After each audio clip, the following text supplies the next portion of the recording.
Hello, and welcome to Hammer and Vajra. Late Halloween edition. Um, so I just wanted to go ahead and present that I have a new setup, a decent microphone, and a area slash studio slash game room slash man cave where I can record from now on.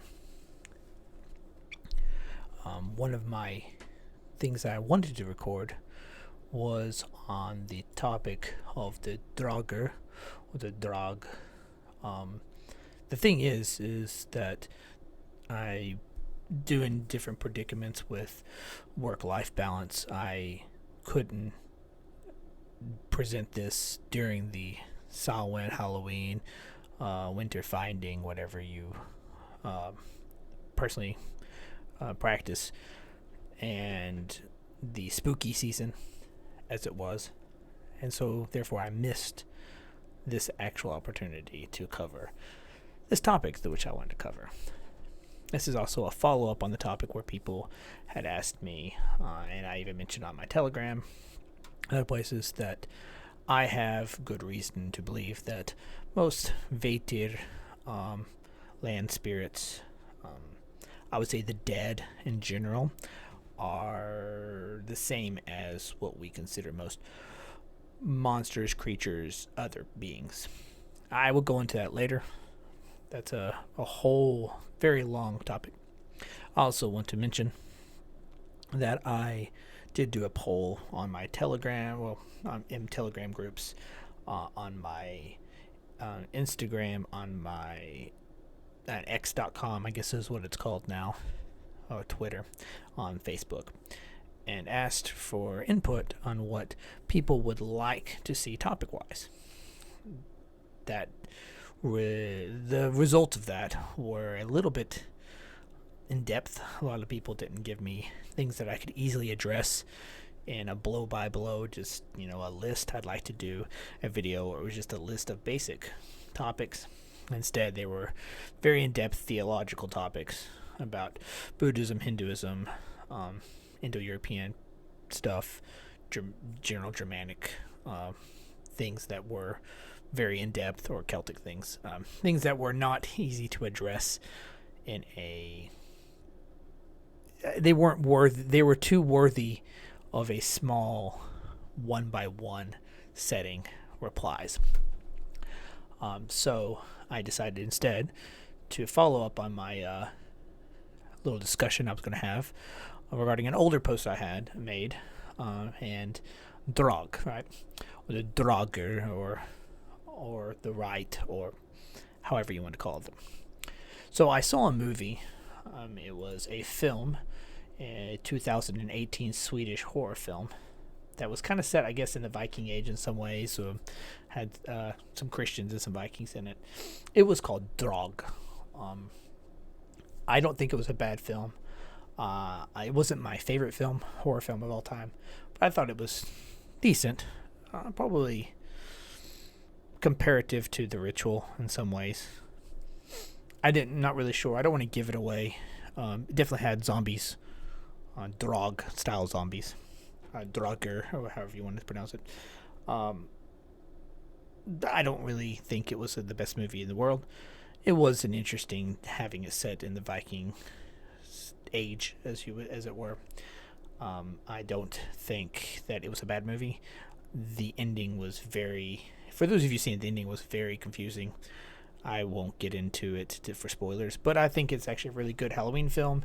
If you want to see something scary, something that is more period themed, or something that is semi-pagan themed, I guess you could say, then I would 100% suggest that you check this movie out in whichever way you can find it. It's definitely didn't feel like the movie had too much of an agenda, like most modern Swedish like films you will find from.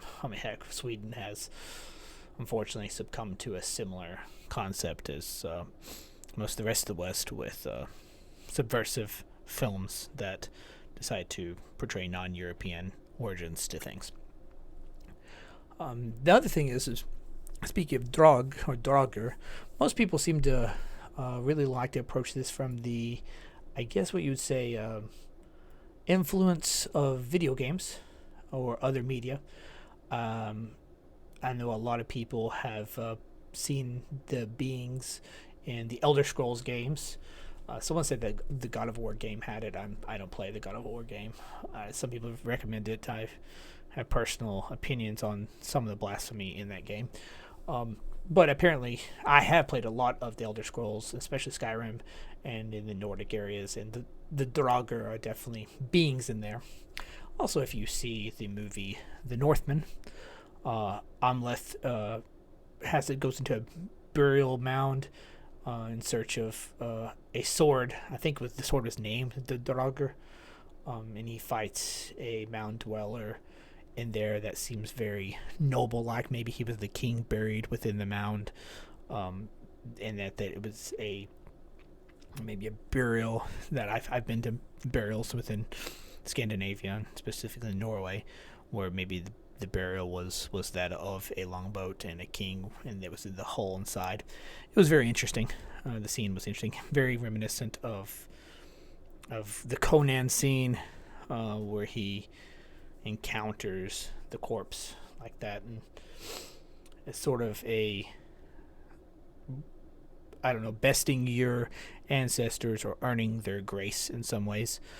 So I don't want to present Draugr as always evil or vile ancestors, though their representation is similar more to the hungry ghosts in some more Eastern understandings of Indo-European faiths. I don't think that in general that Draugr are all vile or evil. I will say, speaking of Draugr briefly, because the nature of my project and organization is focused on Indo-European religion primarily, though I do touch on Caucasian and Semitic faiths at times, the zombie doesn't directly fall under the category of something I'll discuss, which is, I know zombies are the first thing, and the way that zombies are presented in the West have now recently become, well, not really recently, within the last 40 years or more, have become more of a either a lich-filled plague, which I actually miss if anybody wants to know, like, if you want to make a zombie film, do a lich kind of thing, or a Draugr kind of thing, or something where it's the evil dead idea, or the dead awaken, but they're controlled magically or spiritually. Doing it with just the typical chemicals and brain devouring zombies, I feel like it's been done to death, but I think everyone has a different feeling on that. I do love the Resident Evil games, etc. I digress. But anyways, the zombie doesn't fall under this category, in my opinion. Due to pop culture and movies, the term zombie has been widely used for the undead. However, a zombie is a Haitian African folklore, which sometimes refers to the undead and sometimes refers to those enthralled in a trance. Both are sourced from a magical tradition of voodoo. I think it was sort of absorbed into the voodoo concept that was brought to the Americas as well. I don't want to speak much further on it because it's not my realm of expertise or my focus of my projects. But if you are interested in such things as the typical zombie, beyond the typical zombie movie or game or culture, and you actually find the Haitian portion interesting, I think power to you in looking at that. I do think they have some fascinating understandings, though I think that sometimes their zombie is a trance or drug-induced state within actual modern religious expression. Something I have researched a little bit of, but I don't want to speak on because I'm not an expert in that field. Yet again, disclaimer about my linguistical ability. I am going to pronounce things in ways that a person who is of my accent and origin will do. I do study languages, but sometimes I make mistakes. I'm not perfect. So instead, I'm going to discuss the Germanic Norse lore of the Draugr or a Draug, etc. A Draugr is thought to be a spirit that protects grave mounds, especially those of chieftains or of royalty, and protects the bodies of and or treasures within. Much of this surrounds culture around the pan-Indo-European and steppe culture of burial mounds. The idea of sitting upon a mound for a meditation or prayer or sleeping upon the mound is also a thing connecting to the dead. There's a whole Celtic idea of the thinning of the veil during the Samhain times and the different beings that we associate with everything from the Fae, which are actually just other forms of the dead or incarnations of the dead in the afterlife. In my humble opinion and research, the Alf, the Draug, other beings, will present that in the Germanic in my research as well as what I believe and what I present. Regardless, communication with the spirits and the belief that the fallen protect the mounds or continue to communicate with the tribe via the mounds or the cairn. Though pre-Indo-European and or Old Europe cults of the dead possibly merged with the Kurgan and funerary styles of the mound, and the approach was that approach was brought in, merging them. With this, the mounds became a liminal space that links the thereafter with the realm of the living. In the Icelandic tale of Grettis, he encounters and battles a Draugr of a man named Kar and the Old, who was guarding a burial mound against looters.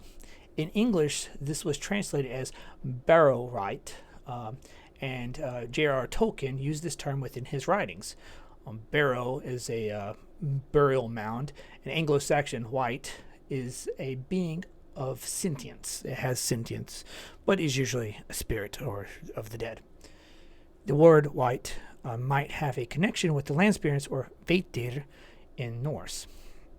Suddenly he saw towering ominous before him and leaning slightly towards one another like the pillars of a headless door, two huge standing stones. He passed between them almost before he was aware, and even as he did so, darkness seemed to fall around him. Lord of the Rings, that's the fog of the Barrow Downs. Though it could be known that in his translation of Beowulf, he used the word barrow right or barrow right for the Orkneys or hell corpses, and the demons born of Cairn via Grendel's mother to produce many demons, including Grendel. So this is the translation of Tolkien using the Orkneys, which later on he uses the term orcs, to associate the hell corpses and the demons associated with Grendel and Grendel's mother. In my theory, this is a personal theory, Cain and Loki have a very similar pattern within the Germanic understanding, and like the occult theory regarding Cain and Lilith, Loki and Angrboda produce Grendel, as well as a host of other chaotic entities. This connects the Draugr to orcs of Tolkien in more ways than one.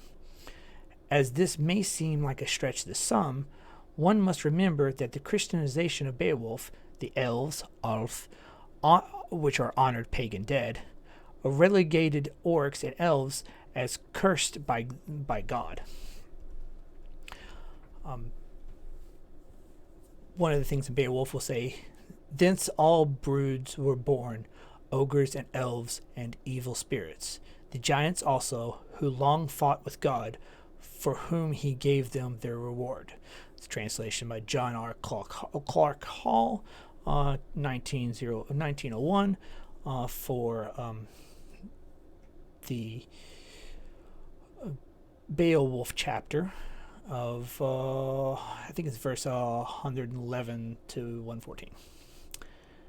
In the Orkneys, the Orkneys are evil spirits. I may go into it a little bit later, but Orcus is also considered a hell demon. There's a Greco-Roman, mostly Greek, concept of Orcus as a more malignant figure, and later on in the Ars Goetic occult idea, Orcus becomes this hell being as well, one of the kings of the layers of hell, or a realm of hell, one of the demons in the king, lesser key of Solomon, I think. The intention of that is not to go in, for me mentioning that, it's not to go into the lore of the occultic, but more of the concept being used here of the orc or Orkneys. Interesting enough, you also find that the word Draug may be related to a Swedish word that's pronounced Draug, dr umlaut g. In modern Swedish, the English drag, meaning one is who is slower, like you're a drag, is slower, a downer, or one who pulls themselves along, like you drag along, may be related. The Encyclopedia of Indo-European Culture theorized the Proto-Indo-European connection of the word through drokos, meaning phantom, and another word of drokos, meaning to deceive, which would be connected to the Avestan. And when I say Avestan, I mean Persia, ancient Persia, Draug. So the Persian word Draug is the opposite of the word Asha.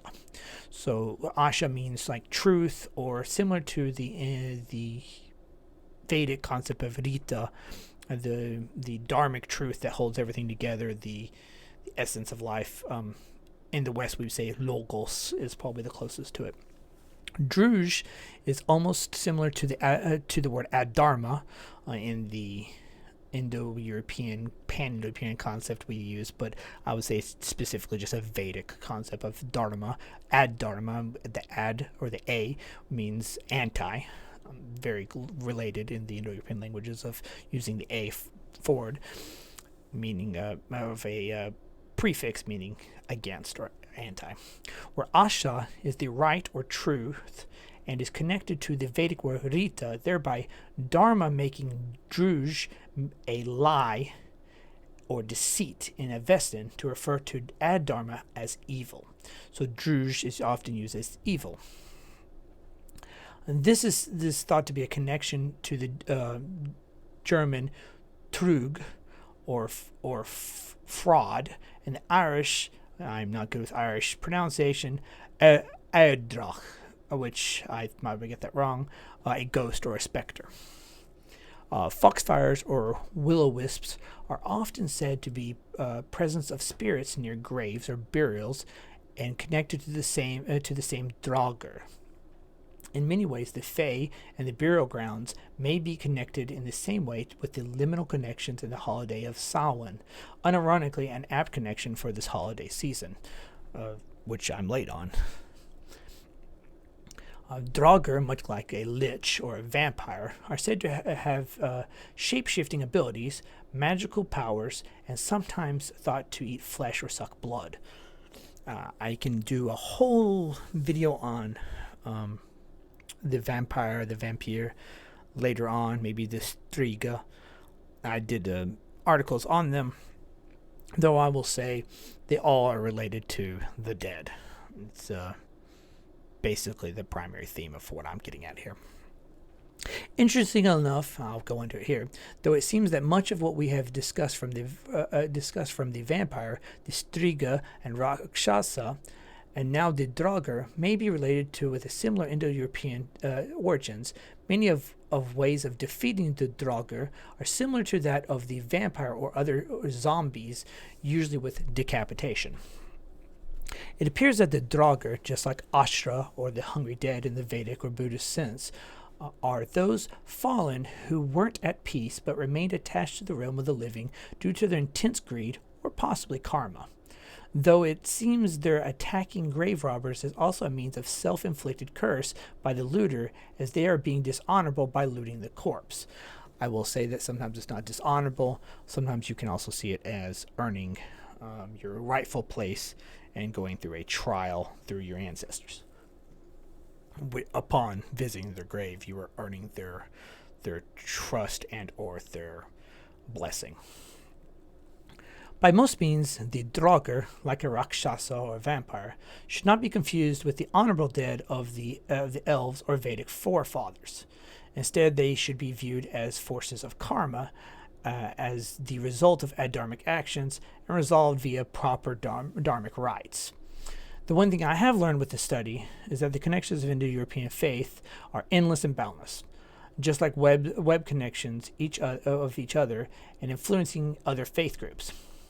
The Indo-European faith is a treasure trove of history and culture that persists in the modern era despite many attempts to destroy or erase it. With this, I will say that I mentioned, of course, this Skyrim, and also I think Draugr appeared in the Witcher games. I would suggest reading Beowulf. There's a lot of different creatures and monsters that appear in Beowulf. And of course, Lord of the Rings, and the saga of Grettir the Strong. So, one thing I will say, I'm coming to sort of a semi-conclusion with this episode, be a quick episode, is I want to discuss, and I'll go into depth later on regarding this topic, and that is the idea of the undead flowing through a karmic incarnation. Now, I know some people will say you can't compare Buddhism, Vedic faith, and other Indo-European faith or just older Europe concepts in the same way. But what we do know is that in general, there was a concept of reincarnation and incarnation across Eurasia. Maybe, depending on your case, not so much in the lower Caucasus. I think the Caucasus definitely had it, but maybe not so much in some of the Semitic regions. And I won't speak for the rest of the world. I do think that there are some correlations there, but they are irrelevant to what I'm saying. So the idea is that in the idea of karma, or your merit, or how you lived in your life, you see an expression of someone's incarnated state of the afterlife depends on, or the next life depends on, their conduct in this life. Now, does that mean they incarnate as a human? In the Vedic Buddhist concept, that would be the closest that you can get to incarnating as a divine being without the direct connection of the divine to the point where it is distracting from, I guess, liberation or nirvana or moksha for the Buddhist and Vedic concept. But in the pan-Eurasian, I would even say Tingrist idea of incarnation, usually your conduct in life would depend on what you became. And if you follow the different realms of beings within the Vedic and mostly Buddhist ideas, they kind of match up a little bit to the realms of the dead, or the realms of the 9 realms of Yggdrasil and the different worlds, where you have ideas of the Ashra and the Jotun being very similar creatures, lesser gods in some ways, definitely above humans in their approach, primal, carnal, sometimes good, and sometimes chaotic, and or evil. The same way you would have the hungry ghosts or the Draugr. You would have ideas of the glorious, honorable dead, or the Ulf, or the elves, as we would say. You have even ideas of the concept in which I'll go into later on with the Tomte and the Nisse. But if you look in the ideas of the gnomes, the Tomte, the Nisse, the Fae, the fairies, the different creatures like that, which will be good for a Yule-themed comments or episode, you see that most of them are associated with the dead. Even your local spirits of the land are sometimes associated with the dead. The lakes, the beings of the lakes, the ladies of the lakes are sometimes gods or high spirits, but sometimes they are ancestors, similar to how we're talking about with the Draugr here. And what you get is that a lot of this, not just the pantheon of actual gods and deva, and the Aesir, Vanir, the Olympus gods, etc. You get this idea where that all the spirits in between, you, beneath you, hell spirits, and spirits above, even spirits of the land, are all incarnations or flow of reincarnation and the cycle of life, death, and rebirth. Which means that when you are in a local area of a land and you're making offers to the Vetur, you're making offers also to the dead who've been nearby there, who protect that land, as well as the nature that's in tune with it. And people can say this is too metaphysical or pseudoscience, but science doesn't really apply to full religious views on this point, because this is an idea where your own genetics shows how you approach and understand the gods, but also shows how you approach your ancestors within your genes, but also in your land. I would say, you could say blood and soil, but I don't believe that everyone is restricted to just one region. I believe even if you visit another region, the Mother Earth, as it was, is a divine sustenance and being within itself, just like the sun, the moon, etc., and facilitates this incarnation and flow and birth and giving birth, so that even the oceans, the earth, the trees, the mountains are all connected to your spiritual well-being and how you approach life and your harmony with it. Thereby, sometimes people say the word nature worshipping. Pagans are just nature worshipping, or ancestral worshipping, which both are true. Worshipping the dead, worshipping your ancestors. And sometimes that is made as a way to try to act like pagans are godless heathens, or etc., as random Abrahamic faiths want to portray us. But the thing is the worship of the cycle and the life and your ancestors and the devas, or the asuras, or the Aesir and the Vanir, etc., is not something that I would say is broken away from the nature of nature itself, from your heroic ancestors, or even your inner being, your inner divine metagenetic understanding of who you are, archetypes within you, and what you want to become, as well as the grand, beyond your full understanding, gods above you. So this plethora of, I guess we would say, fantasy creatures, as people want to say, are all actually been sort of adjusted. And even though we can thank Tolkien for taking these concepts and presenting them in a way that people can understand within sort of a modern or neo-sagas, in some ways they've been strewed where people think of them as different races or different magical beings, or you play any modern game today and it has all of these races of beings. And I think there's some merit to understanding the world in that way, or being creative, or there's definitely some pagan themes within these things. But in general, all of these different fantasy races, etc., that people see in video games or in fantasy culture or in books and fantasy novels, manga, movies, etc., are all just different incarnations. And with these different incarnations, you have to see the flow of karma. So I would say, living your life honorably shows what you were going to become in the next life, and or how close to the heavens, or to Valhalla, or to etc., Olympus you're going to be, or Elysium you're going to be. And we shouldn't confuse the two, but we should respect the two, where we should understand that we don't worship fantasy creatures, but these are some understandings that are fun for normies.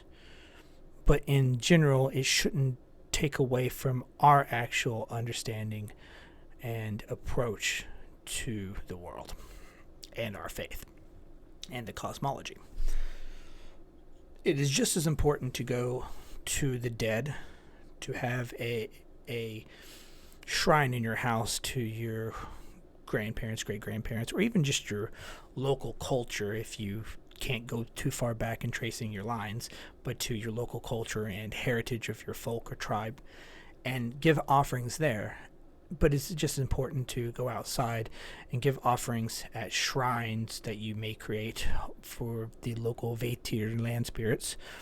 I'm currently in Japan. There's plenty of shrines while I'm visiting here for just local spirits, which I do respect. Their way of doing so is not really something of my Germanic faith, or even sometimes my Buddhist initiation with the Shinto, but I do respect it, and sometimes I take part of it when it's a festival or a method where they allow me to. I respect their boundaries with that. But when you come to a new place or new home, doing the four corners, giving the cardinal corners and the deities or dwarves within those corners their due, asking for blessings from the local flora and fauna, as well as your ancestors to come dwell in the home, as well as the gods to protect you, I think is the proper way of proceeding with this. Not to pull a scary topic like the Draugr and zombies into a preaching, but I feel like this is an apt way to round out this concept, something that a few people had requested.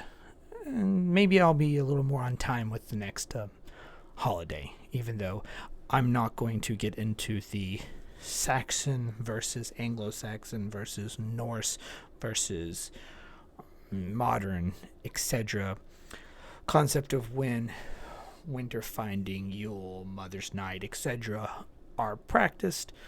I will probably stick to, I hate to say, a very Christianized 12 days of Yule/Christmas time period, hopefully hitting the winter within a time that would inspire everyone if I do make a few posts and or a podcast episode regarding that. I will wrap this podcast up with saying I actually kind of would like to become something like the, I don't know what you would call it, the Joe Rogan of pagan content as well, where I wouldn't mind interviewing some different prominent pagan figures. I'm going to start with people who I actually know personally, and probably go from there to people who would like to come on the show and have interviews with them, giving them time to promote their work, giving them time to speak their mind, especially if they are different than what I believe in some ways, as long as it's not, anything blasphemous or anti each other to an extreme. But, there's some people who aren't Socratic. There's some people who have different approaches or different folk ideas of what they believe. And I would love to bring those people on and have good conversations with them, which ultimately that is kind of my goal. So I hope you all enjoyed this episode, and I thank you very much for your time.